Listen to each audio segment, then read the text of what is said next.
Alright guys, let's do a walk down on my 340 gallon reef tank. Starts with the Rodi filter.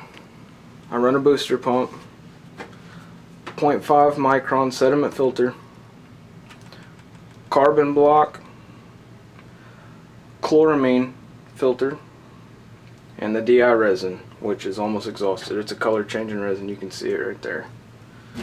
And this right here feeds through the laundry room into the attic, runs to the garage, and we'll walk out there and I will show you where it goes. So from the laundry room we go out to the garage, and in the garage I have two 55-gallon drums. The top drum is where the Rodi water comes, fills up in this drum. I turn the filter system on and off with this valve. So I turn it on. I don't know if you can hear that or not, but the water's running in the drum right now. The booster pump, all that turns on. Turn it back off. Over here, this valve, this line runs up the side of the barrel. All that is a level indicator on this drum. Lets me know where the water level is in that drum. If you look, you can, I don't know if y'all can see that or not, but that right there, this is air, this is water. That line right there is where the level's at inside this drum. So it's about 3/4 of the way full right now. The drum on the bottom is a salt water mixing drum. I mix the salt water in this drum. In the very bottom there's a bulkhead, kind of hard to see, he's about right there. There's a bulkhead in the bottom of this drum. PVC pipe runs out 90s, comes out right here and runs into this little pump. This pump runs back, tees off, runs back into the drum, so it just makes a continuous cycle, mixes the salt. So to get water from fresh water, top off water, from this drum into this drum, open the valve, fills with water, mix my salt, check it, and do a water change. The way I do a water change now, I picked up this cheap water hose from Lowe's. I cut the ends of them off, the metal pieces, so all it is hose. I stick that inside this bulkhead. From that bulkhead, I run the line back into the house to the tank, clamp it on the top of the tank. Once I have that set up, I turn on the power supply, and water will pump out back to the tank.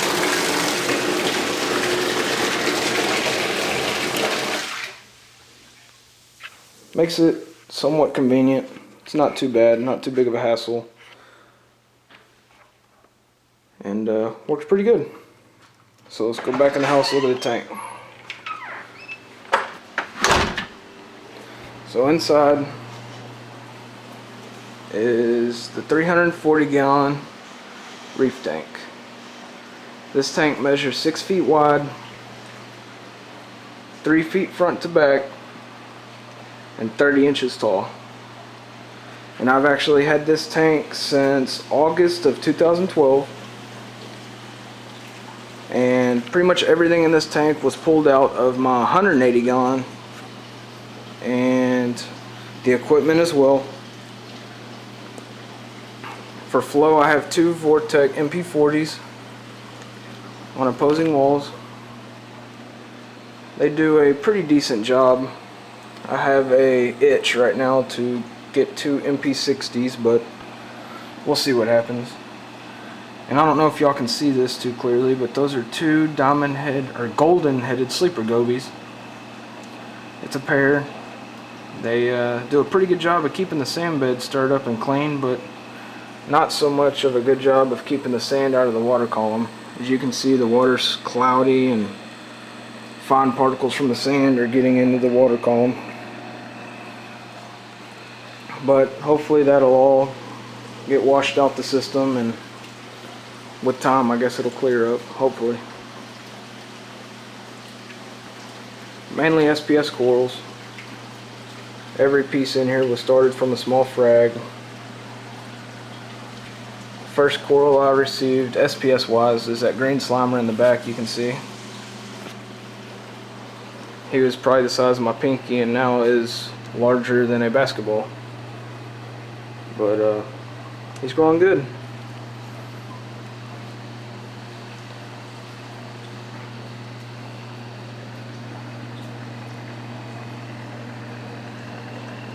I use a Digital Aquatics reef keeper. Control everything on the tank. For lights, I use 3 400 watt metal halides. They're in coral view ballast.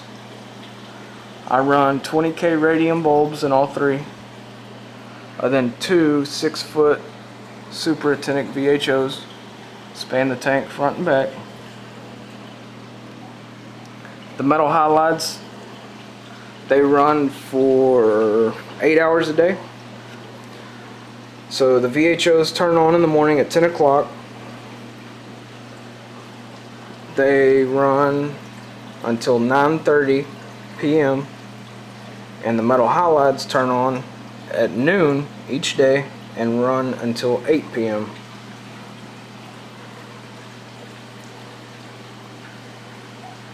Quite a few fish. We have some anthias, little blue-green chromas, a variety of tangs. We have a powder blue, sailfin, yellow tang back there, some black and white clowns, and that green anemone is their home. And they lay eggs on that rock almost every 2 weeks, seems like. Copper band butterfly, Aptasia control, and he is mowing them down. Regular clowns, of course the little culprits for the cloudy water.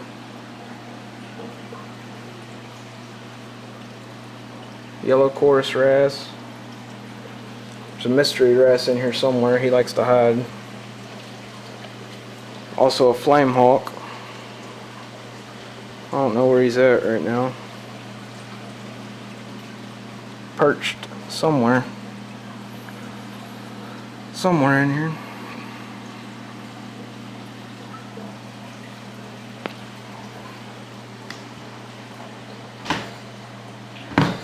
Let's shut that. See if the reflection goes away. That's better. It's a red planet coral right there. Fox face, there's a mystery wrasse. Tank's doing pretty good. Like I said, it's been set up since August 2012. Pretty much everything in here was pulled out of my 180 gallon. Added some more rock. This little island right here I added.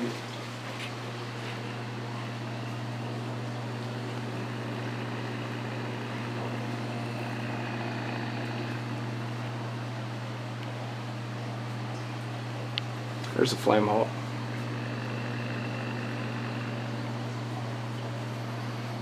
As far as filtration, from the overflow box, 2 drains drain down, 2 center pipes right there out of those 4. Those 2 center pipes drain down, come down into the sump. Now from the sump, there's a baffle right here that runs all the way down to the bottom of the sump. Those drains enter that baffle. The water is forced down. The bubbles rise back up to the top, pop off at the surface. The majority of it runs over that baffle and into this tray. I built this tray to house the filter socks. So I got some acrylic from Lowe's, routed some 7-inch holes in it, put it in place, and the water overflows that baffle, runs into the 3 filter socks, back down into the sump. Now from there they go, water runs through. We have some Chaeto macroalgae lit by a simple Lowe's shop light. I believe this is a 65K bulb, and it runs opposite of the light cycle of the display. So when the lights up top turn off, that turns on. From there the water runs through the little refugium, runs through to a external reflow dart external pump, which is back there, kind of hard to see. The water runs out of the pump through this line, runs through a manifold, runs out back up to the display. Now on the manifold, this first line is for the skimmer, calcium reactor, GFO reactor.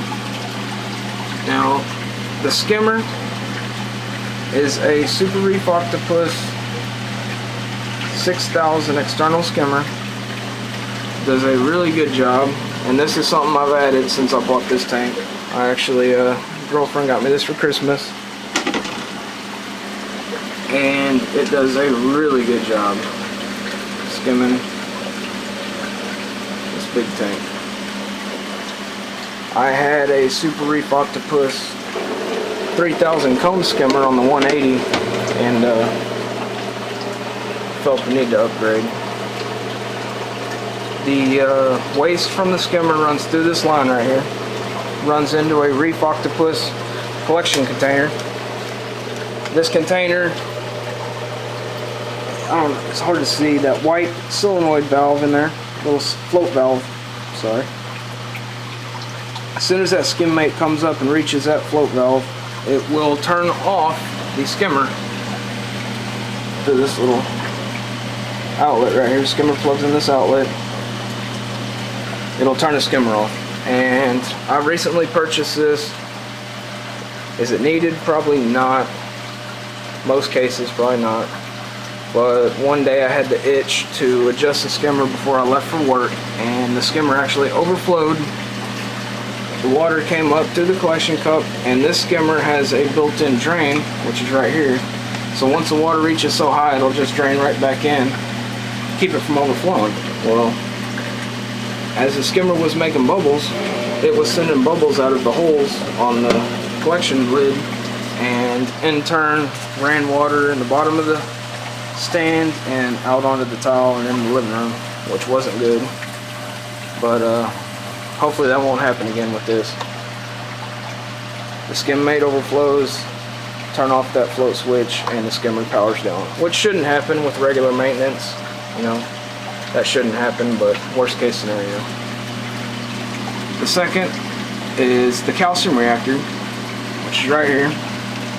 This is a Precision Marine. It's a 4-inch diameter chamber calcium reactor. I added a pH probe to it. I have the pH probe for the solenoid valve on the CO2 tank. So whenever this pH probe reads less or more than 6.5 on the pH, it turns the solenoid on the CO2 tank on and doses CO2 to the reactor, which will drop the pH back down. Then eventually we'll turn off the solenoid. From the reactor, it runs to an effluent reactor, another 4-inch chamber. I have it filled with media and magnesium chips to keep the magnesium somewhat stable. And then it simply drains right back into the sump.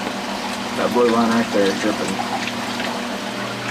The last one, well, the third, let's say, is the GFO reactor, which is this guy right here. I run Bulk Reef Supply GFO. Does a real good job keeping the phosphates down, and might be kind of hard to see. Let's see if we can move this. Doesn't require a whole lot. It's about a quarter of the way full. GFO requires low flow. The water slowly pumped through here, down to the bottom, flows up, keeps the GFO in somewhat of a suspense, pumps right back into the sump. Now, top off on this tank, I use a dosing pump, and that is pouring water straight from that 55-gallon drum in the garage. It comes in this line right here. The dosing pump is controlled by these two float solenoids. The one on the left is the primary one. So water drops, it drops, turns on the dosing pump. The one on the right is just strictly backup. I have it set opposite, so whenever the float solenoid is lifted, it turns off the dosing pump. Worst case scenario, the one on the left gets stuck, fills up the sump with water, fresh water at that. It'll end up hitting that solenoid and it turns it right back off. So instead of that one getting stuck and one day just filling up the whole entire sump, which hopefully would never happen, that little bad boy on the right should stop it. The reason I went with the dosing pump is because that blue line right here runs to a calc reactor. Now the calc reactor, it'll form somewhat of a slurry as it was being pushed back in the tank. Before I had a float valve. The float valve worked great, but over time that slurry would build up on the float and it wouldn't seal off. Now, checking on this thing every day or two, it wouldn't be an issue. You could find it, clean it, put it back in. But vacations, and at the time I was traveling quite a bit with work, so I felt this to be a better option. So now the water is forced in, forced out, runs back into the sump over there where the most commotion is with the water, mix it all up, and there's nothing between here and here to get clogged up, except maybe this line one day. And there it is, it just turned on, and it doesn't dose too fast, and it just forces water through the calc reactor, then back to the sump.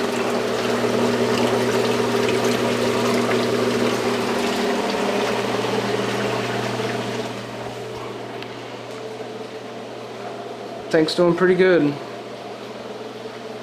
I appreciate y'all watching.